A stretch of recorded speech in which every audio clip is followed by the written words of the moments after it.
Utility কনসেপ্টটা অনেকটা পেলাম, তাই তো? ইউটিলিটি কনসেপ্টটা আমরা পেলাম, হ্যাঁ কি না? এইবার আমরা যেটা করব সেটা হচ্ছে কি না, ইউটিলিটিটা তো আমরা বুঝে গেলাম, কিন্তু আমাকে একটা কথা বলো যে আমরা প্রথম যখন খাচ্ছি কোনো জিনিস তার উপযোগিতা বেশি না কম? তারপরে যখন বেশি বেশি খাচ্ছি উপযোগিতা কমতে থাকছে না? তাহলে উপযোগিতার স্টাইলটাই ওই রকম যে প্রথমে সে বেশি থাকবে, আর কোনোদিন ওর থেকে বেশি হতে পারবে না, প্রত্যেকটা স্টেপে স্টেপে কমতে থাকবে। ও হচ্ছে যে সেই ছাদ থেকে পড়ার মতো কেস আর কি, প্রথমে বেশি, তারপরে একটু, তারপরে একটু, তারপরে একটু, তারপরে একদম নিচের দিকে মাটি ভেদ করে চলে যায়। হ্যাঁ, এবার সেইটা কেন সেটা লজিক দিয়ে বুঝতে হবে।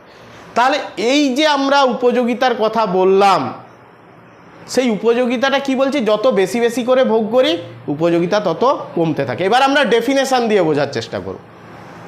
কি দিয়ে? ডেফিনেশন। চলো ফার্স্ট আমরা আলোচনা করব, এখানে তিনটে কনসেপ্ট আছে। টোটাল ইউটিলিটি, বা এটাকে আমরা বাংলায় বলতে পারি মোট উপযোগিতা।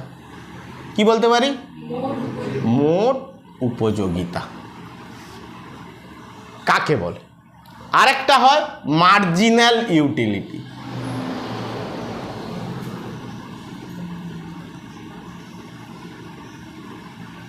এটাও কাকে বলে? মার্জিনাল ইউটিলিটির বাংলাটা কি? প্রান্তিক উপযোগিতা। কি বলি? প্রান্তিক উপযোগিতা। তাহলে এই মোট উপযোগিতা আলাদা লোক, প্রান্তিক উপযোগিতা আলাদা লোক, এটা তো বুঝেছি, তাই তো? এই দুটো কনসেপ্ট, বিশেষ করে এই কনসেপ্টটা সারা জীবন কাজে লাগবে। এই প্রান্তিক, এখানে প্রান্তিক উপযোগিতা হিসাবে এসছে, কোথাও আসবে প্রান্তিক ব্যয় হিসাবে, কোথাও আসবে প্রান্তিক আয় হিসাবে, কিন্তু এই প্রান্তিক বলে যে লোকটা অর্থনীতিতে, এ সারা জীবন থেকে যাবে। যতদিন পড়বে এই লোকটাকে খুব দরকার। ফলে এই লোকটার বৈশিষ্ট্য কী বা একে ভালো করে চেনা দরকার আমার। তাহলে আমি যদি একে চিনতেই না পারি তাহলে সারা জীবন একে বয়ে নিয়ে যাওয়া খুব মুশকিল। পড়াশুনো তুমি জানো সারা জীবন করতে হবে, তাই করো, নাহলে তোকে ছেড়ে দিতে। তাহলে যার গুরুত্ব বেশি বা যাকে আমরা বেশি দিন টেনে নিয়ে যাব তাকে আমাকে ভালো করে জানতে হবে। তাহলে প্রথম আমরা যে ডেফিনেশানে আসব সেটা হচ্ছে কি না, টোটাল ইউটিলিটি।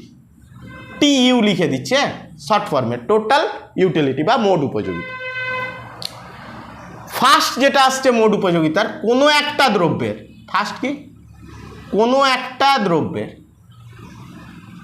কোনো একটি দ্রব্যের, ঠিক আছে, কোনো একটি দ্রব্যের একটি নির্দিষ্ট ইউনিট, ভালো করে আবার শুনবে, একটি নির্দিষ্ট ইউনিট। কেন বলছি সেটা আবার আসছি।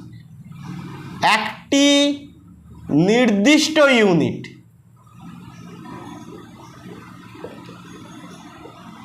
ভোগ করার ফলে যে উপযোগিতা পাই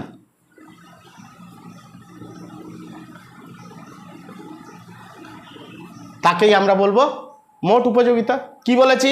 কোনো একটি দ্রব্য একটি নির্দিষ্ট ইউনিট ভোগ করে যে উপযোগিতা পাই তাকে আমরা বলবো মোট উপযোগিতা। একটা উদাহরণ দেই তাহলে তোমাদের কাছে। এইদিকে আমরা লিখেছি ইউনিট, আর এইখানটায় লিখেছি টোটাল ইউটিলিটি বা মোট উপযোগিতা। ধরা যাক 1 ইউনিট দ্রব্য আমি বা একটা আপেল খাচ্ছি, তাহলে একটা আপেলের জন্য ধরা যাক আমি 20 টাকা দিতে রাজি আছি, বা আমি ধরো 90 টাকায় দিতে রাজি আছি, যেটা দিয়ে আমি শুরু করেছিলাম। তাহলে একটা আপেলের মোট উপযোগিতা কত হবে? 90-এর সঙ্গে সমান। আমি কি বলেছি? টাকার অঙ্কে পরিমাপ করি। আমি এখানে বলতে পারি 90 টাকার সমান উপযোগিতা পাচ্ছি বলেই আমি 90 টাকা খরচ করছি। তাহলে 1 টাকার মোট উপযোগিতা কত? 90। 2-এর ক্ষেত্রে কত হবে? সবসময় মনে রাখবে মোট উপযোগিতা বাড়ে, মানে 90-এর থেকে বেশি হবে, কিন্তু কখনো দ্বিগুণ হয়ে যাবে না। কারণ আমরা কি জানি, সেকেন্ড ইউনিটের জন্য একটু হলেও উপযোগিতা কম। সেটা প্রান্তিক উপযোগিতা বোঝালে আরও ভালো করে বুঝতে পারবে। তাহলে ধরো 2-এর জন্য আমি পেয়েছি 150। কেন বলছি তারপরে আসবে। তাহলে 3-এর জন্য পেয়েছি ধরো 190। কোথা থেকে পেয়েছি, কি করছি, আসছি, নাহলে বুঝতে হবে। তাহলে আমার ডেফিনেশনটা ছিল কোনো একটি দ্রব্য ধরা যাক আমি এখানে অ্যাপেলের কথা বলছি, তাহলে অ্যাপেল একটা দ্রব্য বুঝে গেছো, একটা নির্দিষ্ট ইউনিট, তাহলে একটা যেমন নির্দিষ্ট ইউনিট, তেমনি 2ও একটা নির্দিষ্ট ইউনিট, আবার 3ও একটা নির্দিষ্ট ইউনিট। ভিডিওটা কি চলছে দেখো তো একবার, আমার মনে হচ্ছে যেন কত মিনিটে ওইটা কথাটা বলছি সেটা একটু দেখবে, আমাকে কাটতে হবে। তা 5 মিনিট চলছে তো, চলো বসো, 5 মিনিটে কাটতে হবে আমাকে, মনে রাখতে হবে, নাহলে আবার।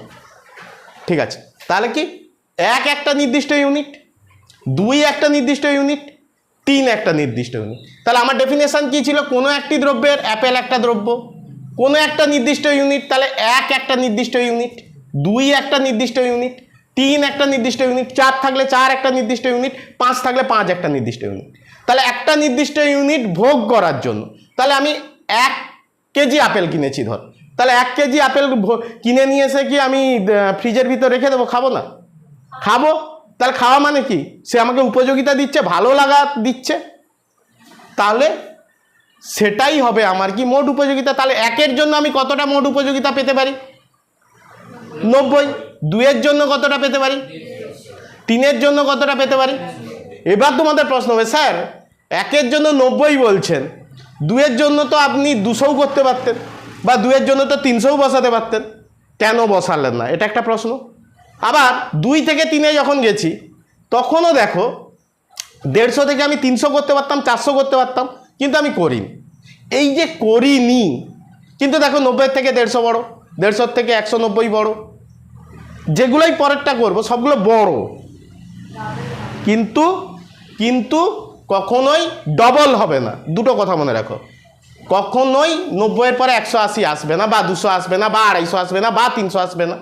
আবার 180-র পরে, মানে এখানে যদি 60 বাড়িয়েছো, তাহলে পরেরটা কিন্তু 60-এর থেকে কম বাড়াতে হবে। দেখো আমি এখানে 30 বাড়িয়েছি। এইবার এই যে বাড়ানোর ব্যাপারটা কেন আসছে, কেন আমি ডবল করতে পারছি না, বা কেন তার থেকে কম করছি, তার জন্য আমাদেরকে একটা ডেফিনেশন নিতে হবে, সেটা আসছে। তাহলে আমাকে বলো, এইটা বুঝতে পেরেছো কিনা? কোনো একটি দ্রব্যের একটা নির্দিষ্ট ইউনিট ভোগ করার জন্য যে উপযোগিতা পায় তাকে আমরা মোট উপযোগিতা।